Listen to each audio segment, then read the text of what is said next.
ગુજરાત રાજ્યભરમાં એસઆઈઆરની કામગીરીમાં ગેરરીતિ મુદ્દે કોંગ્રેસ દ્વારા ઉગ્ર આક્રોશ વ્યક્ત કરવામાં આવી રહ્યો છે। ત્યારે ગુજરાત પ્રદેશ કોંગ્રેસ સમિતિ દ્વારા વોટ ચોર ગદ્દી છોડ અભિયાન અંતર્ગત અમદાવાદ કોંગ્રેસના પૂર્વ ધારાસભ્ય ગ્યાસુદ્દીન શેખની અધ્યક્ષતામાં ભરૂચ જિલ્લા કોંગ્રેસ કાર્યાલય ખાતે બેઠક યોજાઈ હતી। આ બેઠકમાં ભરૂચ જિલ્લા કોંગ્રેસ પ્રમુખ રાજેન્દ્રસિંહ રણા, જિલ્લા કોંગ્રેસ પ્રવક્તા નાઝુ ફળવાલા, શહેર પ્રમુખ સલીમ અમદાવાદી, નગરપાલિકા વિપક્ષ નેતા શમશાદ અલી સૈયદ સહિતના કોંગ્રેસના આગેવાનો અને મોટી સંખ્યામાં કાર્યકરો ઉપસ્થિત રહ્યા હતા।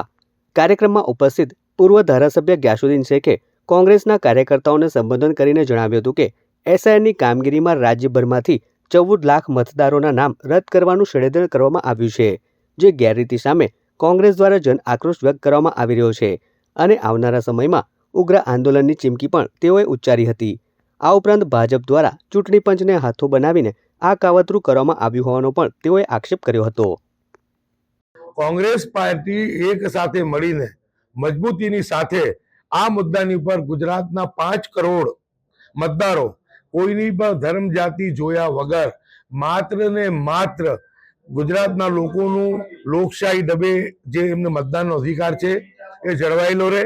ખોટા લોકોનો નામ મતદાર યાદીમાં સમાવેશ ના થાય અને સાચા કોઈ રહી ના જાય એ માટે કોંગ્રેસ પાર્ટીએ સમગ્ર 32 જિલ્લાઓની અંદર એક અભિયાન છેડ્યું છે, જેનું નામ છે વોટ ચોર ગદ્દી છોડ। અને વોટ ચોર ગદ્દી છોડ અભિયાન હેઠળ 32 જિલ્લાઓની અંદર એક પ્રભારી, એક નિરીક્ષક જશે અને ત્યાં જઈ અને એ બાબતની રજૂઆત કરી અને લોકોની અંદર જેને કહેવાય કે એક ચેતના જગાવીને આ બાબતે કલેક્ટર ઓફિસ પર આવેદનપત્ર આપી યોગ્ય આધાર પુરાવાની સાથે એ વાત કરશે। જે લોકોએ ખોટા 7 નંબરના ફોર્મ ભર્યા છે એમની સામે એફઆઈઆર દર્જ થાય, કેમ કે ખોટા ફોર્મ નંબર 7 ભરનાર લોકોની સામે 1 વર્ષની સજા અને 1 લાખનો દંડની જોગવાઈ છે।